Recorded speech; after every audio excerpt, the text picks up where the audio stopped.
네, 안녕하세요. 네, 아침 저녁으로 날씨가 좀 많이 선선해졌습니다. 벌써 올해도 이제 가을이 되고 이제 한 해가 이렇게 마무리하는 그런 시기가 다가왔습니다. 이번 주가 추석이죠. 네, 우리 다음 주입니까? 네, 이번 한 주 하나님께서 우리에게 베푸신 은혜들을 깊이 생각하는 그런 귀한 기간이 되었으면 좋겠습니다. 자, 오늘 말씀은 홀로 건축하리라 말씀입니다. 요절은 말씀은 에스라서 3장과 4장이고요. 요절은 4장 3절입니다. 우리 다 같이 한번 요절을 읽도록 하겠습니다. 시작. 스룹바벨과 에스와와 기타 이스라엘 족장들이 이르되 우리 하나님의 성전을 건축하는데 너희는 우리와 상관이 없느니라. 바사왕 고레스가 우리에게 명령하신 대로 우리가 이스라엘의 하나님 여호와를 위하여 홀로 건축하리라 하였더니. 기도하겠습니다. 하나님 아버지, 이 시간 준비된 말씀이 성령으로 증거되기를 기도합니다. 예수님 이름으로 기도합니다. 아멘. 우리가 지난주 말씀에서 하나님께서 하신 말씀을 이루기 위해서 고레스 왕을 감동시키셔서 포로된 유대인들을 예루살렘으로 돌아오게 한 그 내용이었습니다. 오늘 말씀은 귀환한 유대인들이 성전을 재건하기 시작한 내용입니다. 그런데 중단이 되죠. 왜 이렇게 되었는가? 거기에는 어떤 영적 의미가 있는가? 이것을 우리가 오늘 말씀을 통해서 배우기를 기도합니다. 파트 1, 우선순위 정하기. 1절부터 6절까지를 한번 보겠습니다. 우리 형제자매 순으로 읽도록 하겠습니다. 1절부터 6절입니다. 시작. 이스라엘 자손이 각자의 성읍에 살았더니 일곱째 달에 이르러 일제히 예루살렘에 모인지라.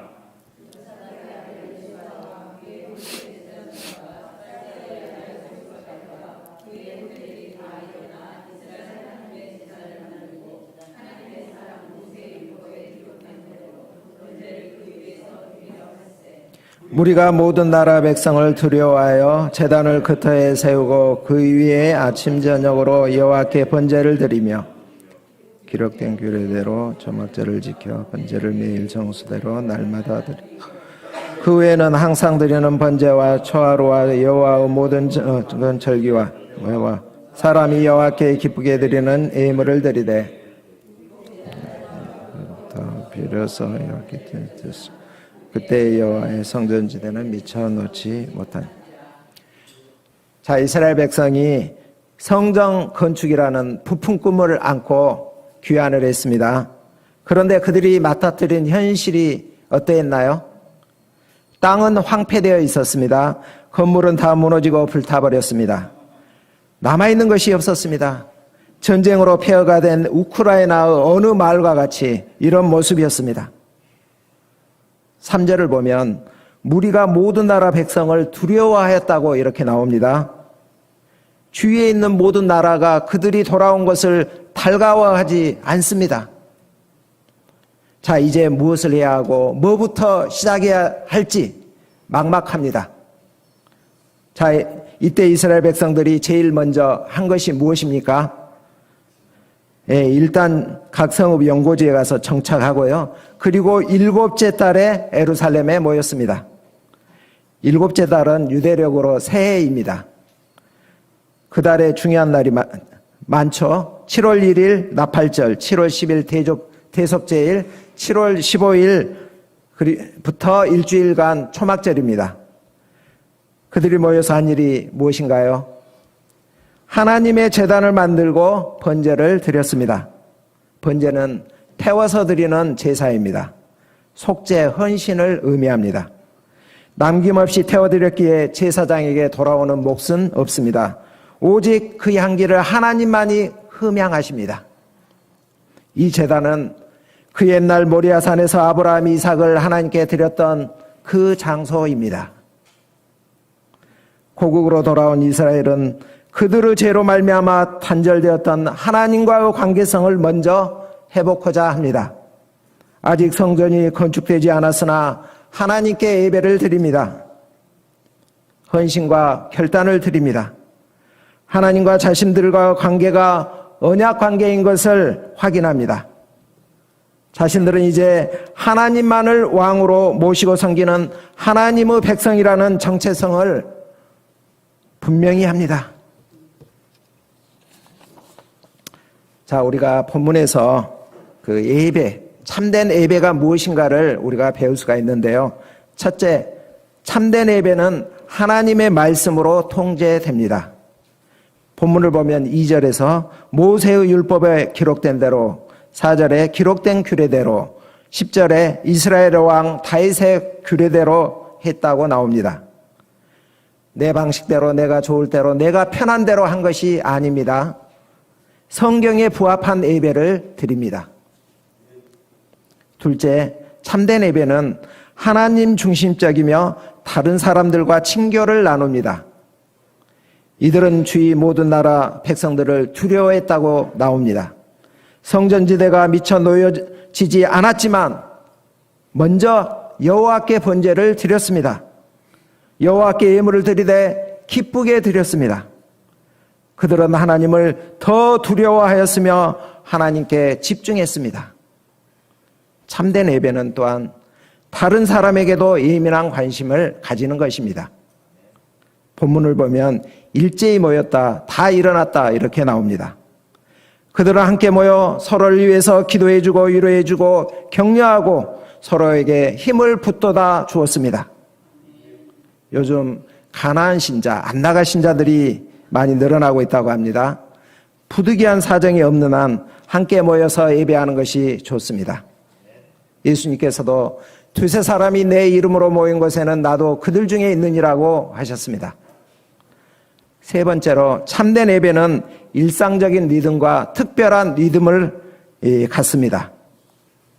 이스라엘은 일상적인 리듬으로 아침과 저녁에 번제를 드렸습니다. 이것을 상변제라고 하죠. 오늘날로 하면 우리가 아침에 일용할 양식과 기도로 하루를 시작하고 하루를 마무리할 때는 하나님께 감사와 회개를 드리는 것입니다. 또한 그들은 초하루와 초막절 같은 절기에 번제를 드렸습니다. 특별한 리듬으로 예배를 드렸습니다. 오늘날로 말하면 이 부활절이나 추수감사절, 성탄절과 같은 절기죠. 절기 예배의 특징은 하나님께서 그들에게 베푸신 은혜를 반복하여 기억하는 것입니다. 뭐라고요? 반복하여 기억하는 것이다.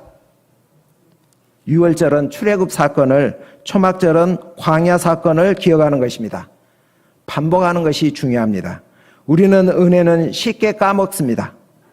대신에 원망과 불평거리는 잘 안 까먹죠. 우리는 하나님의 은혜를 기억하고 하나님이 누구신가, 우리의 정체성이 무엇인가, 이것을 반복해서 되새겨야 합니다. 우리 UBF에서 이 일을 하도록 돕는 것이 바로 소감쓰기입니다. 소감쓰기 시간은 하나님께서 나에게 베푸신 은혜를 반복하여 기억하고 회개하고 감사하고 결단하는 시간입니다. 그래서 저는 소감쓰기를 이렇게 정의를 해봅니다. 소감쓰기는 예배다. 네. 토요일 오후에 우리 청년 리더들과 함께 지금 소감쓰기 또 소감 모임을 쓴 소감을 같이 나누고 있습니다. 제가 은혜를 많이 받고 또 너무나 기쁩니다. 네 번째로 참된 예배는 하나님의 임재가 있어야 합니다. 이들은 비록 하나님의 성전의 기초가 아직 놓여지지 않았지만 먼저 제단을 만들고 희생 제사를 시작하였습니다. 이는 하나님의 영광을 떠나게 했던 우상 숭배의 죄에서 떠나겠다는 것입니다. 오직 하나님만 섬기고 여호와의 임재 안에 거하겠다는 각오입니다. 주님의 집을 재건하고자 그들이 돌아와서 예루살렘에 모인 것은 하나님의 영광이 다시 그들과 함께 하기를 간절히 원했기 때문입니다. 우리 예배 가운데도 주님의 영광과 임재가 함께 하기를 기도합니다. 파트 2, 성전 재건 사역. 7절은 성전 건축을 위한 준비입니다. 먼저 성전에서 필요한 일꾼들을 이렇게 고용하고요. 필요한 재료들을 이렇게 준비를 하였습니다. 성전에 이른 지 2년 둘째 달에 드디어 성전 공사가 시작이 됩니다. 이 8, 9절은 성전 건축의 감독자로 세운 사람들을 누구인지 이것을 열거하고 있죠. 대표적인 두 인물은 스알디엘의 아들 수룹바벨과 요사닥의 아들 예수야입니다. 총독 수룹바벨은 다윗 가문의 대표고 대제사장 예수야는 제사장 대표로서 성전 건축을 주도합니다. 이것은 성전 대신 예수님을 대표하는 것이라고 이렇게 할 수가 있습니다. 성전 일꾼들을 감독하는데 여기 보면 그 레위 사람들을 이렇게 세웁니다. 왜 그랬을까요? 그들이 성전에서 실제적으로 일을 섬기기 때문에 무엇이 필요한지, 무엇을 만들어야 할지 그들이 잘 알고 있었기 때문입니다. 특이한 점은 20세 이상의 그 레위인들을 세웠다는 것입니다. 보통 25세에서 30세까지를 이제 견습생으로 일하다가 30세에 이렇게 실제 성전 봉사를 했거든요. 그런데 레위인의 숫자가 워낙 적다 보니까 이렇게 세운 것 같습니다. 우리 UF 초창기에도 우리 젊은 대학생들이 유해 목자도 하고 메신저로 이렇게 세워졌습니다. 요즘 종로 2부에서 우리 청년들과 젊은 목자님들이 많이 세워져서 교회 일을 섬기게 됨을 인하여 저는 감사하고 기쁩니다. 자, 드디어 건축자가 여호와 성전의 기초를 놓습니다. 이때 제사장들은 예복을 입고 나팔을 불고 레위인들은 제금으로 하나님을 찬송하였습니다. 찬송한 내용이 뭐죠? 하나님은 선하시고 인자하시다. 이것이었습니다. 그들이 하나님께 범죄하여 하나님의 징계로 바벨론 포로로 끌려갔는데 하나님께서 은혜를 베푸사 그들을 용서하시고 고국으로 돌아와 성전 건축을 하게 하시니 이 얼마나 감사했겠습니까? 하나님을 찬양합니다. 성전 건축 예배를 드릴 때 특이한 점이 있습니다. 젊은 사람들은 너무 기뻐서 와 하면서 환호성을 지릅니다. 반면에 나이 든 사람들은 통곡을 합니다. 솔로몬 성전의 그 옛날에 그 영광을 봤기 때문에 너무나 현재의 이 성전이 초라하였기 때문에 슬퍼서 울었습니다. 또 이렇게 된 데에는 자신들의 죄가 너무 크다는 것을 알았기 때문에 울었을 것입니다. 즐거이 부르는 소리와 통곡하는 소리가 합쳐져서 백성들이 분간하지 못하는 그런 소리가 멀리까지 퍼졌습니다. 자, 성전 공사가 이렇게만 잘 되어서 진행이 된다면 어떻게 되겠습니까? 곧 완공될 날이 얼마 남지 않았습니다. 기대가 됩니다. 그런데 어떤 일이 일어납니까? 성전 공사가 중단이 됩니다. 그것도 15년간 중단이 됩니다. 왜 이렇게 됐을까요? 파트 3 방해 세력 4장입니다. 4장 1, 2절을 봅시다. 유다와 베냐민들의 대적들이 나옵니다. 이들이 누구죠? 멀리 있는 사람이 아니라 그 땅에 있는 이웃 사마리아 사람들이었습니다. 그들이 수룹바벨과 족장들에게 나와서 얼굴에 미소를 띠고 이 부드러운 목소리로 이렇게 이야기합니다. 우리도 여러분들과 함께 성전 건축 역사에 동참하게 해주세요. 우리도 당신들과 같이 하나님께 제사를 드리고 있어요. 이 제안에 이스라엘 지도자들이 어떻게 대답합니까? 우리 다 같이 4장 3절을 함께 읽겠습니다. 시작. 수룹바벨과 예수아와 기타 이스라엘 족장들이 이르되 우리 하나님의 성전을 건축하는데 너희는 우리와 상관이 없느니라. 바사왕 코레스가 우리에게 명령하신 대로 우리가 이스라엘의 하나님 여호와를 위하여 홀로 건축하리라. 단호하게 거절합니다. 홀로 건축하리라. 왜 그렇게 했을까요? 우리가 이것을 이해하려면 그 배경을 좀 알아야 합니다.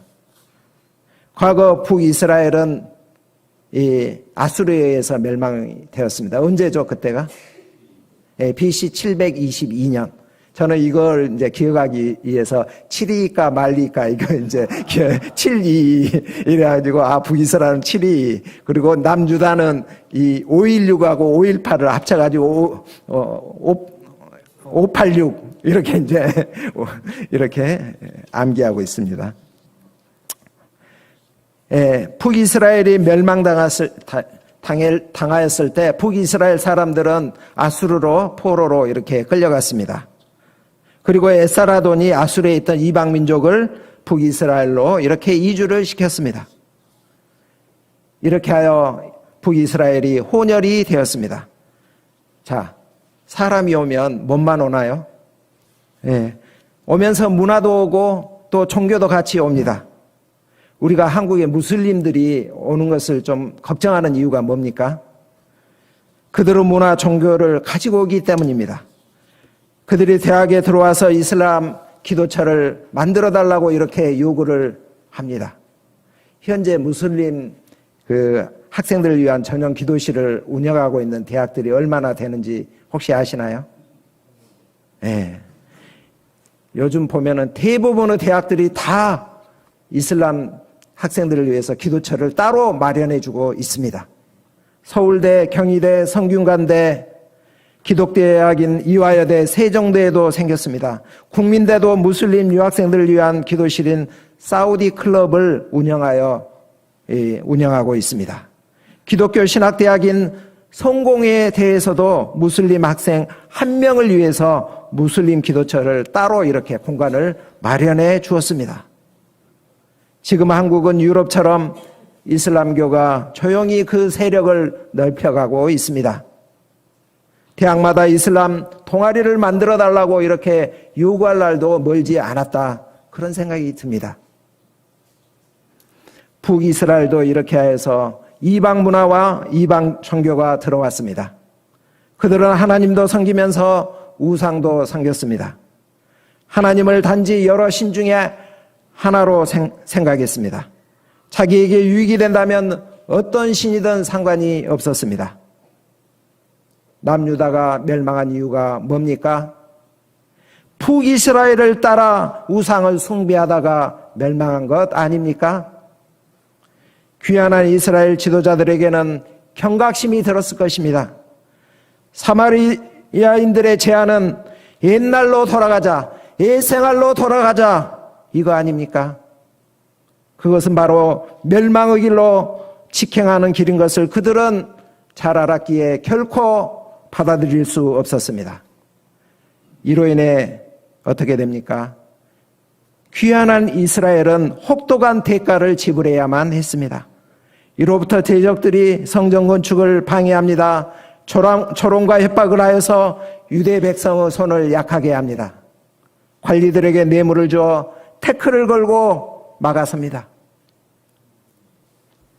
6절부터 23절까지는 삽입구절입니다. 그러므로 5절 말씀은 24절 말씀으로 이어집니다. 대적들이 성전 건축을 방해함으로써 어떻게 결과가 되었는가? 우리 다 같이 24절을 한번 읽어보겠습니다. 24절 시작. 이에 예루살렘에서 하나님의 성전 공사가 바사 다리오 제2년까지 중단된 성전 공사가 중단이 되었습니다. 다리오 제2년 BC 520년까지 15년간 성전 건축이 중단되었습니다. 6절부터 23절까지를 이렇게 삽입하여 에스라가 넣은 이유가 뭘까요? 성전 건축뿐만 아니라 예루살렘 성벽 건축도 방해하였음을 말하고자 하는 것입니다. 두 기간을 합하면 무려 100년이란 기간입니다. 특히 대적들은 세상 권력자들을 동원하여 왕에게 거짓으로 고소를 하며 방해를 하였습니다. 고소의 달인 하면은 누가 생각납니까? 사단마귀죠. 네. 사단마귀가 끊임없이 하나님의 역사를 대적하고 회방합니다. 마귀가 어떻게 이 회방하고 대적하는가 우리가 그것을 알아야 됩니다. 그래야 우리가 분별력을 갖게 되거든요. 거기에 앞서서 우리가 먼저 하나님의 역사 방법을 또 알아야 됩니다. 하나님의 역사 방법이 뭡니까? 그것은 연합과 거룩입니다. 시편 133편에 보면 이런 말이 있죠. 보라 형제가 연합하여 동거함이 어찌 그리 선하고 아름다운고 했습니다. 통역하고 연합하는 것이 귀한 것입니다. 또한 하나님의 역사 방법은 구별입니다. 그것을 거룩이라고 하죠. 빛과 어두움, 육지와 바다, 낮과 밤, 천국과 지옥은 분리되어 있습니다.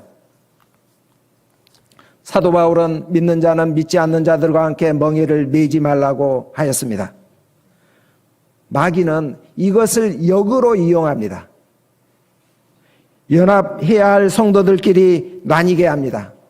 구별해야 할 것을 섞어버립니다. 빛과 어둠을 섞습니다. 하나님의 백성과 세상을 섞어버립니다. 연합을 가장한 혼합입니다. 마태복음 13장 천국 비유에서 그 내용이 나오죠. 하나님께서 밭에 좋은 씨앗을 뿌렸는데 마귀가 밤에 와서 몰래 밭에 가라지를 심어놓고 가는 것을 봅니다. 이처럼 마귀는 혼합을 시켜서 하나님의 역사를 방해합니다. 우리가 이것을 분별할 줄 알아야 하겠습니다. 자, 이스라엘에게 어려움이 찾아왔습니다. 100년 동안 대적의 방해를 받고 힘든 시기를 보냅니다. 이스라엘 백성이 70년 포로 생활을 마치고 본국에 돌아와서 성전 공사를 할 때 하나님을 찬양했습니다. 하나님은 선하시고 인자하시다. 이렇게 찬양을 했습니다. 그런데 하나님을 위해 살아보려고 애쓰는데 성전 건축이 중단되고 대적들로부터 100년 동안 방해를 받게 하시는 이 하나님은 과연 이때도 선하신가 인자하신가 이런 의문이 듭니다. 여러분은 어떻게 생각하십니까? 네. 사람들은 보통 선하다는 말을 내 요구를 잘 들어준다 그런 의미로 많이 생각을 합니다. 하지만 하나님은 선하시다. 이 말은 하나님은 약속하신 것을 반드시 지키신다. 그의 뜻을 이룬다. 하나님이 보시기에 좋았더라. 이런 뜻이 더 강합니다. 하나님은 고레스 왕을 감동시켜 이스라엘이 포로에서 풀려나게 하시고 순적하게 일이 진행되도록 도와주기도 하지만 방해받도록 중단되도록 허용하기도 합니다. 왜 그렇게 하시는가? 우리가 이해할 수 있을 때도 있지만 이해하지 못할 때도 있습니다. 그것이 성경이 말해주는 바입니다. 뒤에 나오는 에스라 5장과 6장을 보면은요, 거기에 이스라엘이 이제 다시 선지자 학개와 스가랴 이 선지자의 말씀을 듣고서 중단된 성전 건축 역사를 다시 시작하는 내용이 나옵니다. 그리고 다시 성전 건축을 시작해서 마침내 BC 516년에 성전이 완성이 됩니다. 예루살렘 멸망과 성전 파괴가 언제 일어났죠? BC 586년이죠. 정확히 70년 만에 성전 복구가 이루어졌습니다. 70년 만에 돌아오리라는 하나님의 그 약속이 그대로 성취되었음을 우리가 보게 됩니다. 놀랍지 않습니까? 하나님은 하나님을 사랑하는 자, 그 뜻대로 부르심을 입은 자들에게는 모든 것이 합력하여 선을 이루도록 하십니다. 그러므로 하나님은 항상 선하십니다. 자, 그렇다면 이런 시련을 통해서 하나님께서 하고자 하는 바가 무엇입니까? 첫 번째는 옥석을 가립니다. 믿는 자와 믿지 않는 자를 분리시킵니다. 고린도후서 13장 5절에 이런 말이 있습니다. 너희는 믿음 안에 있는가? 너희 자신을 시험하고 너희 자신을 확증하라. 예수 그리스도께서 너희 안에 계신 줄을 너희가 스스로 알지 못하느냐? 그렇지 않으면 너희는 버리운 자니라. 시련을 통해서 내 안에 그리스도가 있는가를 알도록 해주십니다. 믿음이 있는가를 알도록 해주십니다. 믿음이 없는 자들은 시련이 오면 그리스도를 떠나 세상으로 가게 될 것입니다. 어떤 사람은 그동안은 자기 안에 그리스도가 있는 줄 알았는데 시련을 겪으면서 내 안에 그리스도가 없구나. 이것을 깨닫고 예수님을 나의 주요 그리스도로 영접하는 그러한 은혜를 받기도 합니다. 믿음이 있는 자는 남는 자로서 그 안에 믿음이 있다는 것을 증명하게 될 것입니다. 두 번째, 믿음이 있는 자를 순전함에 이르도록 합니다. 뭐라고요? 믿음이 있는 자를 순전함에 이르도록 합니다. 영적으로 성장하게 합니다. 욥도 시련 속에서 그가 나를 단련하신 후에는 내가 순금같이 되어 나오리라 하였습니다. 세 번째로 최종 목적은 성전 되신 예수님을 닮도록 합니다. 예수님이 이렇게 말씀하셨죠. 성전을 헐라 내가 사흘 만에 다시 일으키리라 하셨습니다. 성전은 그의 육체를 가리킵니다. 예수님이 우리의 성전이 되기 위해서 자기를 몸을 죽음에 내어주셨습니다. 십자가를 지셨습니다. 하나님은 이 예수님의 형상을 우리 몸에 새기기를 원하십니다. 우리가 거듭나 하나님의 백성이 되는 것은 순간입니다. 그런데 예수님을 닮아가는 성화는 하나님 나라 가기까지 계속이 됩니다. 그 과정에서 우리가 감당해야 할 몫이 있습니다. 져야 할 십자가가 있습니다. 또 다른 측면을 한번 생각해 보겠습니다. 성전이 중단되게 된 결정적인 요인이 뭐죠? 귀환한 이스라엘 지도자들이 홀로 건축하리라 이 말을 함으로써 이런 사단이 난 것 아닙니까? 순수 신앙을 지키고자 했기 때문입니다. 일제 강점기 때 우리 일부 목사님들과 성도들이 신사참배를 거부했습니다.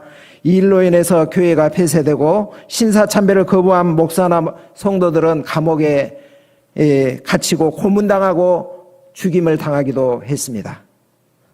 반면에 신사참배에 동조한 목사나 성도들은 어떠했습니까? 신사참배하고서 교회에서 예배보고 신앙생활하는데 전혀 방해를 받지 않았습니다. 과연 어느 것이 하나님을 기쁘게 하는 것일까요? 한경진 목사님이 1992년에 그 종교계 노벨상이라고 하는 템플턴 상을 받으셨습니다. 그때 시상 소감에서 이렇게 그는 고백을 하였습니다. 저는 하나님 앞에서 큰 죄인입니다. 일제 강점기 때 신사참배에 동조하였습니다. 저의 죄를 회개합니다. 감히 이런 사람이 이 상을 받을 자격이 있는지 모르겠습니다. 이렇게 시상소감 시작할 때 이야기를 했습니다. 거기에 참여한 모든 사람, 듣는 모든 사람들의 마음을 수경케 했습니다. 그렇습니다. 우리에게는 이스라엘처럼 하나님과 세상을 겸하여 섬기며 자신의 유익을 위해서 우상숭배, 우상에게도 절해했던 조상들의 망령된 행실의 피가 우리 속에도 흐르고 있습니다. 이를 애통해 회개하며 경계하며 세상과 구별된 거룩한 백성으로 살고자 하는 우리가 되어야 하겠습니다. 세상으로부터 불이익을 당하고 손해를 보는 것을 안타까워하기보다 하나님으로부터 멀어질까 두려워하는 그런 자가 되기를 기도합니다. 이 시대는 포스트 모던 시대입니다. 다른 종교에도 구원이 있다는 종교다원주의, 돈이 최고다 하는 물질주의, 차별금지라는 아름다운 말로 포장하여 동성애를 옹호하고 부추기는 그러한 시대에 우리가 살고 있습니다. 갈수록 동성애를 미화하는 그런 언론 매체들이 늘어나고 있습니다. 초등고등학교에서는 자기 성의 결정권이라는 미명하에 남자가 남자와 부끄러운 일을 행하고 여자가 여자와 부끄러운 일을 행하는 것을 정당화시키는 그러한 교육을 시키고 있습니다. 종로 7부가 섬기는 외대 캠퍼스에서는 이미 동성애 동아리가 생겨가지고 활동하고 있습니다. 그것을 성경적으로 죄다, 잘못되었다, 이렇게 이 어떤 목사님이 와서 외대에서 설교했다가 텐통 당하고 그들로부터 항의를 받고 또 피켓 시위를 당하고 기독교 단체들이 어려움을 겪은 것이 몇 년 됩니다. 뿐만 아니라 미국의 어떤 교단에서는 동성애 목사를 안수해서 목사로 이렇게 임명했습니다. 우리나라 어떤 신학생들은 동성애 퀴어 축제를 지지하며 또 거기에 참여하면서 동성애가 죄가 아니라 취향이라 이렇게 주장하고 있습니다. 우리는 동성애자들 사랑합니다. 그들도 구원받아야 합니다. 그러나 분명한 것은 동성애가 하나님께서 가증히 여기는 죄라는 것입니다. 머지않아 동성애가 죄다 이렇게 강단에서 설교했다가 감옥에 갈지도 모르겠습니다. 거센 도전 앞에서 우리는 어떻게 살아야 합니까? 홀로 건축하리라. 거룩한 백성으로 살아가고자 각오해야 합니다. 혼합주의 시대에서 우리의 순수 복음 신앙을 지켜야 합니다. 바울은 디모데에게 거짓 교사들로부터 아름다운 것을 지키라고 명령을 했습니다. 복음에는 타협이 없습니다. 편향도 안 되고 첨가도 안 됩니다. 마틴 루터는 3가지 슬로건을 주창하여 종교개혁을 이끌었습니다. 첫째는 솔라 그라티아, 오직 은혜. 인간의 구원은 우리의 업적이 아니라 오직 하나님의 은혜다. 둘째는 솔라 피데, 오직 믿음. 인간이 의롭게 인정받는 것은 행위가 아니라 오직 믿음뿐이다. 세 번째는 솔라 스크립투라, 오직 성경. 그리스도인들은 오직 성경으로만 살아가야 한다는 것입니다. 분명한 답이 성경에 있습니다. 하나님은 우리에게 약속하셨습니다.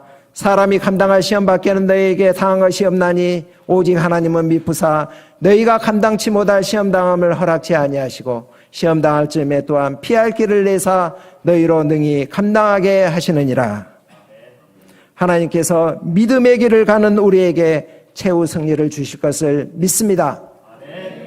어떤 어려움이 와도 시련이 와도 능히 감당할 힘을 주십니다. 우리가 위축되지 말고 마귀를 대적하여 싸우는 복음의 용사로 살아가기를 기도합니다.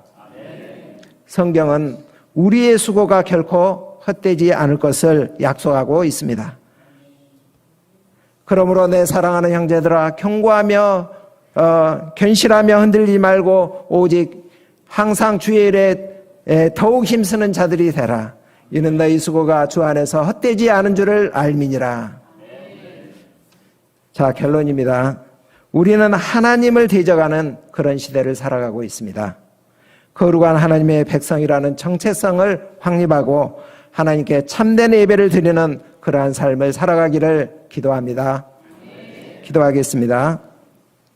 하나님 아버지, 감사합니다. 죄로 죽을 수밖에 없는 저희들을 하나님께서 친히 성전 대신 예수님을 십자가에 달려 죽게 하심으로 우리를 구원하여 주시고 하나님께 나아가는 은혜를 허락하여 주신 것을 감사드립니다. 아버지 하나님, 하나님의 백성으로 살아가고자 할 때 분명히 말씀하고 있습니다. 분명히 사단 마귀가 회방하고 대적한다는 것을 알게 하시니 감사합니다. 이것을 알고 우리가 일사각오 마음으로 아버지 하나님 주님만을 따르는 저희가 될 수 있도록 축복하여 주시옵소서. 예수님 이름으로 기도합니다. 아멘.